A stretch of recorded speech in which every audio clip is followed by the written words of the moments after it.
Bismillahirrahmanirrahim. Assalamualaikum warahmatullahi wabarakatuh. Alhamdulillah, puji dan syukur senantiasa kita panjatkan kepada Allah Subhanahu wa Ta'ala. Begitupun juga salat dan salam senantiasa kita curah dan limpahkan kepada baginda Nabi besar Muhammad sallallahu alaihi wasallam. Teman-teman, melanjutkan sedikit sharing kita tentang konflik yang ada di Palestina, yang ada di Baitul Maqdis. Kita sudah sampai pada Kongres Zionis pertama yang diadakan di Basel pada tahun 1897 yang akhirnya memberikan sebuah kesimpulan bahwa mereka harus mendirikan sebuah negara Yahudi. Persis seperti yang ditulis oleh Theodor Herzl dalam bukunya Der Judenstaat. Nah, maka mereka mencari tanah untuk mendirikan negara Yahudi, dan tanah itu yang mereka inginkan pasti adalah tanah terjanji tentunya. Maka mereka datang kepada pemilik tanah terjanji yang mereka inginkan sebagai tempat pendirian negara Yahudi, yaitu adalah Khalifah kaum Muslim.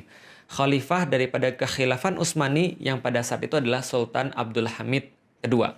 Maka apa respon daripada Sultan Abdul Hamid kepada Theodor Herzl dan juga kelompoknya? Ini adalah yang bisa kita dapatkan. Maka Sultan Abdul Hamid tidak ingin menemui Herzl, lalu mengirim pesan kepadanya, beritahu pada para Yahudi yang tidak sopan itu bahwasanya hutang-hutang Utsmani itu bukan merupakan perkara yang hina. Prancis pun punya hutang dan tidak mempengaruhi mereka. Yerusalem adalah bagian dari tanah kaum Muslim sejak Khalifah Umar menerima tanah itu dari Safronius. Dan aku tidak ingin menanggung malu dan beban sejarah dengan menjual tanah suci yang telah diamanahkan itu kepada para Yahudi, lalu mengkhianati amanah dan kepercayaan umat. Yahudi simpan saja harta mereka, sebab Utsmani tidak akan bersembunyi di balik istana-istana yang dibuat dari uang musuh-musuh Islam. Jadi teman-teman sudah tahu juga bahwa Utsmani pada saat itu berada dalam kondisi yang sangat-sangat decline, menurun, hutang-hutangnya banyak, dan mereka tidak memiliki cash flow yang baik. Maka orang-orang Yahudi itu datang dengan menawarkan uang untuk mereka, dan itu adalah respons daripada Sultan Abdul Hamid pada 1987. Tapi tentu saja Yahudi tidak akan pernah menyerah gitu kan ya, ketika mereka 1897. Jadi Yahudi tidak akan menyerah. Maka dia datang lagi pada tahun 1901 untuk menawarkan lagi kepada Utsmani sebuah penawaran yang lumayan bikin ngiler ya teman-teman sekalian ya. Yahudi kembali, maka mereka nggak main-main. Maka mereka menawarkan pada Sultan Abdul Hamid itu sekitar 150 juta pound sterling di masa itu. Nah, kalau sekarang itu kira-kira setara dengan 305 triliun ya, triliun rupiah minimal. Lalu kemudian diberikan lagi bonus kalau misalnya Sultan Abdul Hamid mau memberikan beberapa bidang tanah kepada orang-orang Yahudi untuk mendirikan negaranya itu, maka mereka memberikan bonus membangun Universitas Utsmani dan memberikan juga kapal perang kepada orang-orang Utsmani. Karena mereka sudah punya sponsor, kita tahu namanya Lionel Walter Rothschild atau yang dikenal dengan Sir Lord Rothschild itu. Maka kemudian Abdul Hamid berkata lagi kepada Herzl yang menawarkan tawaran-tawaran itu tadi. Nasihati Dr. Herzl, jangan sekali-kali meneruskan proyek itu. Aku tidak bisa berikan tanah itu karena tanah itu bukan milikku. Tanah itu milik umat muslim yang telah berjihad dan menyiraminya dengan darah mereka. Yahudi silahkan simpan uang mereka. Lalu kemudian Abdul Hamid melanjutkan, jika khilafah Islam dimusnahkan pada satu hari, mereka boleh mengambil tanah itu tanpa bayar. Jadi kayak apa ya? Kayak sebuah kedikdayaan gitu ya, sebuah kemuliaan, sebuah izah. Jadi pokoknya selama ada khilafah, selama aku masih ada, dan selama kaum muslim itu punya kekuatan, kalian nggak bakal bisa. Tapi kalau saya ini sudah nggak ada, ambil gratis aja. Seolah-olah ya Abdul Hamid mungkin nggak akan berpikir bahwa sebentar lagi khilafah itu ya tidak akan ada di muka bumi, sehingga kaum muslimin tidak memiliki pelindung dan tidak memiliki perisai. Lalu kemudian beliau katakan, akan tetapi selama aku masih hidup, aku lebih rela menusukkan pedang ke dalam tubuhku daripada tanah itu dikhianati dan dipisahkan dari khilafah Islam. Aku tidak akan memulai pemisahan tubuh kami selagi kami masih hidup. Jadi itu adalah jawaban final yang diberikan oleh Abdul Hamid kepada Federasi Zionis. Nah, setelah itu Zionis nggak pernah datang lagi. Tapi walau lam bisawab, setelah Abdul Hamid menolak mereka itu, walau lam bisawab, siapa yang merancang Perang Dunia Pertama ini, tapi yang jelas setelah selesai Perang Dunia Pertama ini, keuntungan yang didapat paling besar adalah keuntungan bagi orang-orang Yahudi. Jadi apa yang terjadi? Tahun 1914 muncul perang. Pada saat itu ada blok sekutu melawan blok sentral. Blok sekutu itu diketuai oleh Inggris dan Prancis, blok sentral itu diketuai oleh Jerman. Dan pada saat itu teman-teman sekalian, Khilafah Utsmani itu berada bareng dengan blok sentral. Loh kok bisa jadi bareng blok sentral berada sama Jerman? Itulah satu misteri yang sampai sekarang orang-orang juga heran. Kenapa Utsmani tidak mempertahankan netralitasnya, justru malah gabung sama blok Jerman? Dan kita sudah dapat sampai sekarang bahwa ada banyak sekali intrik yang terjadi di Khilafah Utsmani pada saat itu, bahwa sultan yang ada hanya sekedar sultan kayak apa ya, simbol saja, tapi pemerintahan itu sebenarnya dijalankan oleh satu partai yang partai itu tidak mau dikendalikan oleh sultan. Jadi berada di luar kendali sultan. Dan mereka punya satu menteri, yang menteri ini akhirnya justru membuat kesepakatan rahasia dengan Jerman ketika justru Jerman sudah mengumumkan perang terhadap sekutu. Maka seolah-olah sekutu bilang, ya udah kalau gitu Utsmani adalah bagian daripada sentral, blok sentral. Maka Utsmani mau nggak mau harus ikut perang. Karena seolah-olah sudah ya memang ikut perang. Nah itulah dalam tanda kutip ketidaksengajaan orang-orang Utsmani, Khilafah Utsmani untuk ikut perang. Dan hasilnya sudah kita ketahui, berakhir pada tahun 1916 dimenangkan oleh pasukan sekutu, dan saat itu seluruh yang kalah itu harus menanggung pembiayaan perang dan sekaligus kerugian perang. Nah, khusus untuk Utsmani, maka wilayah-wilayahnya itu dibagi oleh Inggris dan Prancis lewat perjanjian Sykes-Picot pada tahun 1917. Sykes ini adalah seorang komandan dari Inggris, Picot ini adalah seorang komandan dari Prancis. Mereka bersepakat untuk berunding dan membagi wilayah-wilayah Utsmani. Dalam perjanjian ini, maka mereka membagi wilayah-wilayah, ada wilayah bagi Inggris, ada wilayah-wilayah bagi Prancis, dan mereka menggunakan ada satu wilayah bersama, wilayah khusus, yaitu adalah wilayah Palestina dan sekitarnya, itu dikasih wilayah khusus. Tapi sebenarnya yang punya siapa? Yang punya adalah Inggris. Ketika kita sudah paham bahwa Inggris memiliki wilayah kaum muslim termasuk wilayah Palestina atau wilayah Baitul Maqdis, berikutnya kita sudah duga. Lord Rothschild langsung nulis surat permintaan kepada pemerintah Inggris, lalu direspon oleh Menteri Luar Negeri Inggris yang pada saat itu dijabat oleh Lord Balfour, jadi Arthur James Balfour. Maka Arthur James Balfour itu mengeluarkan satu deklarasi yang kita kenal dengan nama Deklarasi Balfour. Nah, jadi Deklarasi Balfour ini dikeluarkan pada tanggal 2 November 1917, yaitu adalah kata-kata kira-kira begini. Dear Lord Rothschild, I have much pleasure in conveying to you on behalf of His Majesty Government the following declaration of sympathy with Jewish Zionist aspiration, which has been submitted to and approved by the Cabinet. His Majesty Government view with favor the establishment in Palestine of a national home for the Jewish people and will use their best endeavors to facilitate the achievement of this object. It being clearly understood that nothing shall be done which may prejudice the civil and religious rights of existing non-Jewish communities in Palestine, or the rights and political status enjoyed by Jews in any other country. I should be grateful if you would bring this declaration to the knowledge of the Zionist Federation. Jadi pertama kali yang memberikan tanah itu kepada orang-orang Yahudi adalah Inggris. Dan Inggris memperkuat ini lewat diterbitkannya Mandate for Palestine. Pada tahun 1922, Inggris yang pada saat itu mengetuai Liga Bangsa-Bangsa atau League of Nations ini memberikan Mandate for Palestine untuk menjadikan legitimasi bagi orang-orang Yahudi untuk pindah ke tanah terjanji versi mereka dan mendirikan negara Yahudi. Nah, seperti yang sudah kita duga, sejak tahun 1920, 1921, 22 sampai dengan 1939, sampai dengan 1940 dan seterusnya, itu puluhan ribu, bahkan ratusan ribu atau lebih besar lagi, jutaan orang itu pindah untuk menuju kepada tanah terjanji. Yaitu adalah tanah yang diberikan oleh Inggris kepada orang-orang Yahudi. Dan apa yang kemudian berikutnya terjadi? 29 November 1947, pasca Perang Dunia Kedua, di mana pemimpin dunia sekarang sudah berganti, awalnya adalah Inggris berganti menjadi Amerika, maka Amerika mengubah dari Liga Bangsa-Bangsa daripada League of Nations menjadi United Nation, menjadi Persekutuan Bangsa-Bangsa, PBB. Maka PBB inilah yang akhirnya seolah-olah menjadi penengah untuk menyelesaikan konflik yang ada di Palestina. Mereka bilang, kalau gitu kita bagi dua aja.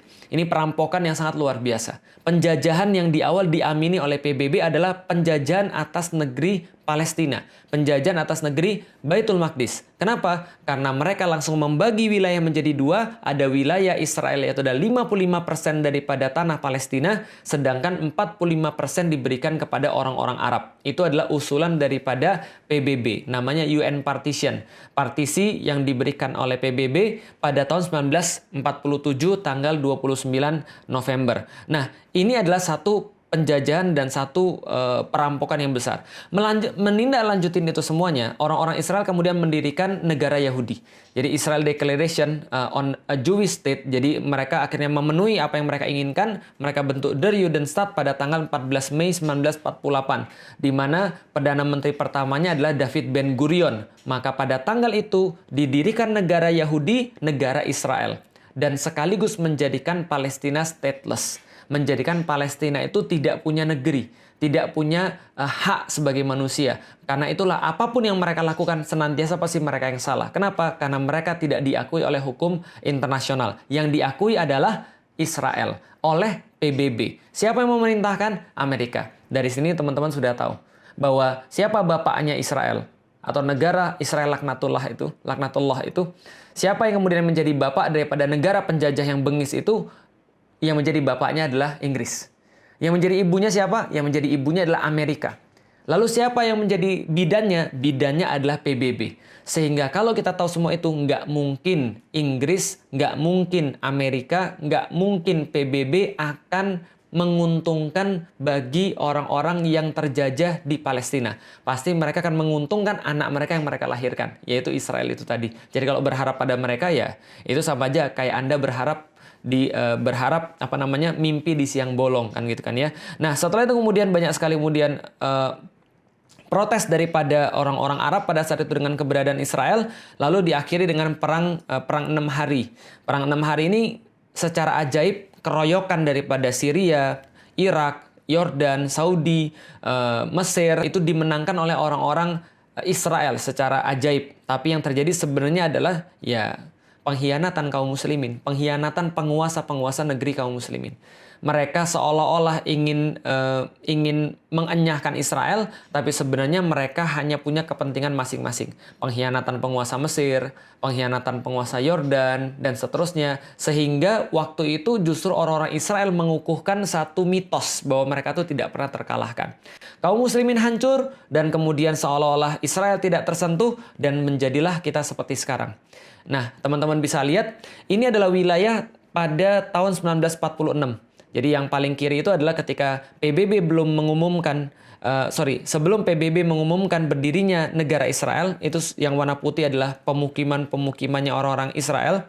Lalu yang di sebelahnya adalah wilayah tahun 1947, ketika PBB mengumumkan berdirinya negara Israel. Perampokan terbesar.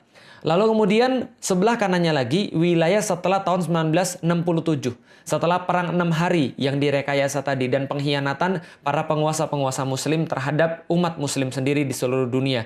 Dan yang sebelah kanan adalah tahun 2000. Setelah resolusi-resolusi PBB, perjanjian-perjanjian yang berusaha dibuat yang kayaknya menguntungkan selalu bagi orang-orang Yahudi, Israel, dan mereka juga senantiasa untuk mengingkarinya, janji lalu berkhianat, ya kita sudah tahu seperti apa kelakuan mereka dari dulu.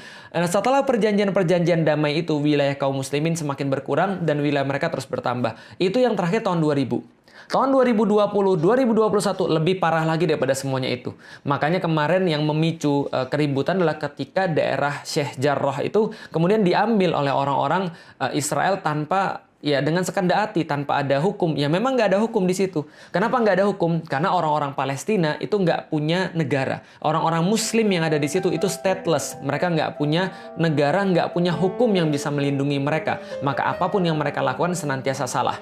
Nah, Yang pengen kita sampaikan adalah teman-teman sekalian, setelah PBB itu mengumumkan berdirinya negara Israel, maka pembantaian demi pembantaian dilakukan atas nama hukum. Dan hilangnya nyawa, meregangnya nyawa orang-orang yang ada di Palestina, yang ada di Baitul Maqdis, yang mereka adalah Muslim, dan itu tidak dianggap sebagai kejahatan kemanusiaan. Kenapa? Karena bagi orang-orang yang ada di PBB, bahkan orang-orang di Palestina itu bukan manusia. Kenapa? Karena mereka tidak diakui sebagai manusia. Stateless, mereka tidak punya negara, sehingga mereka tidak bisa untuk dibela secara hukum.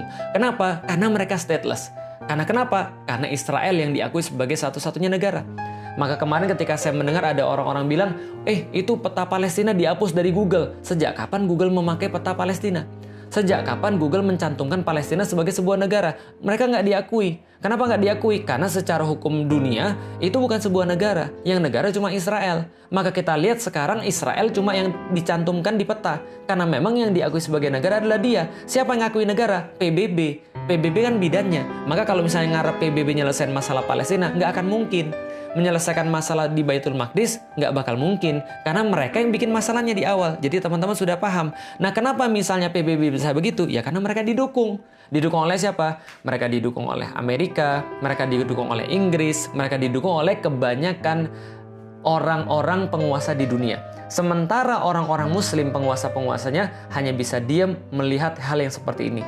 Kalaupun ada yang berbicara, alhamdulillah ada yang berbicara, maka yang berbicara ini posisinya terjepit. Maka yang berbicara ini tidak bisa berbicara lantang. Kenapa? Mereka tidak bisa mengerahkan pasukan militer ke sana karena bertentangan dengan hukum internasional. Maka ini yang kemudian bisa kita lihat pada saat ini. Nah, apa yang bisa kita lihat pada Januari 2009 misalnya, ketika orang-orang Israel laknatullah menunjukkan kebiadabannya sekali lagi kepada kaum muslimin dengan menghujani kaum muslimin dengan rudal-rudal, dengan senjata-senjata kimia yang sangat tidak manusiawi, tapi tetap aja dibela sama Amerika. Obama bisa berkomentar, Israel have a rights to defend itself. Kenapa? Karena ketika munculnya pun ketika dia pengen jadi presiden, ya dia berpidato di depan AIPAC. American Israel Public Affairs Committee, dan mengatakan komitmennya untuk mendukung orang-orang Israel dan mendukung kemuktahiran senjata-senjata Israel sebesar 30 miliar US dollar. Jadi ini yang kemudian dijanjikan oleh Amerika terhadap pemerintahan Israel. Dan mereka menggunakan ini sebagai kayak komitmen. Kalau misalnya mau jadi presiden ya harus dukung Israel. Kalau nggak mau dukung Israel ya susah untuk jadi presiden. Kenapa? Karena nggak didukung oleh komunitas Israel. Nggak didukung oleh komunitas Yahudi. Lalu gimana dengan penguasa-penguasa Muslim? Ya itu yang kita kemudian agak miris. Kok bisa ada orang-orang Muslim yang justru diam ketika melihat saudara-saudara Muslimnya dizolimi? Dengan kata-kata itu bukan negara saya. Bahkan Mesir itu menghalangi orang-orang yang mau untuk mengungsi. Menghalangi suplai air bersih dan menghalangi suplai logistik ke situ. Bahkan negeri-negeri yang lain juga nggak peduli melihat kondisi itu, seolah tutup mata. Padahal mereka sama-sama orang-orang Arab. Padahal mereka sama-sama Muslim. Mereka sama-sama Qur'annya sama, kiblatnya sama, Rasulnya sama. Tapi mereka tidak bisa berbuat apapun, bahkan cenderung diam, bahkan bekerja sama dengan penjajah-penjajah Israel ketika kaum muslimin sedang dibunuh di situ. Ini adalah sesuatu yang sangat miris sekali teman-teman sekalian. Nah, maka apa yang bisa kita lakukan teman-teman sekalian? Ketika kita melihat semua ini ya nggak ada yang bisa kita lakukan. Yang bisa kita lakukan ya sesuatu yang tidak esensial. Seperti berdoa dan berdonasi. Mungkin sharing tentang perkara-perkara kayak gini. Nggak ada yang bisa kita lakukan lebih daripada itu. Kenapa? Karena kalau teman-teman nyimak dari awal, kita jadi tahu permasalahan kaum muslimin adalah karena mereka tidak bersatu. Karena mereka tidak bersatu, mereka tidak punya kekuatan. Kenapa mereka tidak punya kekuatan? Mereka tidak punya kepemimpinan. Maka yang bisa menyelesaikan permasalahan Palestina, permasalahan Baitul Maqdis adalah ketika kaum muslimin itu bersatu dan mereka punya kepemimpinan sehingga mereka terorganisir dengan kekuatan mereka. Itu yang terjadi pada masa-masa yang lalu ketika orang-orang Yahudi tidak bisa berbuat apapun. Mereka tidak bisa untuk menyerang kaum muslimin. Mereka tidak bisa untuk menakut-nakuti kaum muslimin. Mereka tidak bisa untuk berbuat seenaknya ketika kaum muslimin masih punya kekuatan pada masa lalu di bawah kekhilafan Utsmani tadi itu. Maka tidak ada yang bisa menyentuh Baitul Maqdis. Kenapa? Karena kaum muslimin akan membela dengan darah mereka. Kaum muslimin akan membela kehormatan negeri mereka dengan seluruh kekuatan yang mereka punya. Tapi sekarang ketika itu tidak ada, maka kita tidak bisa berbuat apapun. Karena kita tidak punya kekuatan, kita tidak punya persatuan. Lalu gimana caranya? Mengacu pada Rasulullah Shallallahu Alaihi Wasallam, maka yang pertama adalah kita harus berjihad secara ilmu. Pahami tentang Baitul Maqdis, ngerti tentang Baitul Maqdis. Pahami tentang Palestina, apa yang harus kita perjuangkan sebenarnya? Perjuangan apa yang tidak akan punya buah? Perjuangan mana yang dilakukan oleh Rasulullah Shallallahu Alaihi Wasallam? Misal, kalau orang nggak ngerti teman-teman sekalian terhadap masalah ini, maka dia akan bilang, oke, kalau gitu kita akan minta agar kita kembali pada daerah 1947. Yaitu adalah ketika PBB membagi dua wilayah ini, yaitu adalah wilayah Israel 55% dan wilayah kaum muslim 45%. Ini salah. Karena mereka nggak ngerti, kok malah diperjuangkannya adalah wilayah ketika terjadi perampokan. Kayak kita, ada orang tiba-tiba masuk ke rumah kita, lalu dia bilang, saya bawa surat dari RT. Bahwa mulai dari hari ini, RT bilang bahwa rumah ini kita harus bagi dua. Kamu tinggal di WC, dan di dapur saya ambil selain itu. Emang kita terima kalau kayak gitu? Ini kan perampokan. Ini kan penjajahan. Kok kita malah terima yang kayak gitu? Kok malah kaum muslimin menyerunya pada wilayah 1947? Kita nggak mau. Kita nggak mau wilayah 1947. Kita nggak mau wilayah 1967. Apalagi setelah Perang 6 Hari. Kita nggak mau wilayah yang sekarang. Dan bahkan kita nggak mau wilayah sebelum UN mengatakan partisi yaitu adalah wilayah tahun 1946. Kita juga nggak mau. Yang kita mau apa? Itu adalah wilayah kaum muslimin. Penjajah harusnya dienyahkan. Orang yang merampok harusnya nggak boleh di situ. Ini adalah solusi sebenarnya. Maka solusi terhadap penjajahan ya berarti dibebaskan. Sebagaimana Umar bin Khattab membebaskan Baitul Maqdis. Sebagaimana Salahuddin Al-Ayyubi membebaskan Baitul Maqdis. Jadi penjajah itu bukan negosiasi. Tapi penjajah itu harusnya diusir. Sebagaimana penjajah Belanda itu diusir dari Nusantara. Bukan bernegosiasi gitu loh maksudnya. Nah, maka kita harus kemudian yang pertama adalah jihad ilmu. Dan Rasulullah Shallallahu Alaihi Wasallam mencontohkan bahwa ini dilakukan sepanjang 14 tahun. Setelah itu Rasulullah melakukan jihad negosiasi atau jihad politik yang dilakukan oleh Rasulullah sepanjang 2 tahun. Mengirimkan surat-surat, bernegosiasi dengan penguasa-penguasa yang ada di Baitul Maqdis dan seterusnya. Lalu setelah itu baru Rasulullah menempuh jihad militer yang berakhir dengan pembebasan Baitul Maqdis di zamannya Umar bin Khattab pada tahun 638 Masehi. Inilah kemudian yang menjadi sebuah pengetahuan bagi kita yang pengen saya sharing teman-teman sekalian. Jadi teman-teman sekarang ngerti kenapa sih Palestina itu bermasalah. Atau lebih tepatnya istilahnya adalah Baitul Maqdis itu bermasalah. Lalu apa yang bisa kita lakukan untuk menyelesaikan problem Baitul Maqdis secara long term, secara permanen, yaitu adalah membangun kekuatan itu dan membangun persatuan itu dan membangun kepemimpinan itu. Lalu apa yang bisa kita lakukan sekarang? Nggak ada yang lain selain doa, donasi, dan share pengetahuan-pengetahuan tentang Baitul Maqdis agar kita tidak menjadi orang-orang yang memperhatikan Baitul Maqdis hanya ketika mereka menangis dan berteriak ketika mereka dibom, dihujani dengan peluru ataupun dibunuh di depan mata kita. Sehari lagi kita menunda kebangkitan Islam. Sama seperti sehari lagi kita memberikan waktu bagi penjajah Zionis biadab itu untuk membunuh saudara-saudara kita yang ada di Palestina. Karena itulah teman-teman sekalian, ini yang bisa kita lakukan. Berdoa, berdonasi, dan sharing pengetahuan-pengetahuan yang ada di kita semuanya. Dan Allah Subhanahu wa Ta'ala mungkin pada tahun ini memberikan kita sebuah pelajaran yang sangat berarti. Agar kita tuh noleh kepada mereka di tengah-tengah kesibukan kita, itikaf, menikmati sajian-sajian Ramadan. Tapi Allah bilang, lihat loh ada saudara-saudara kalian itu.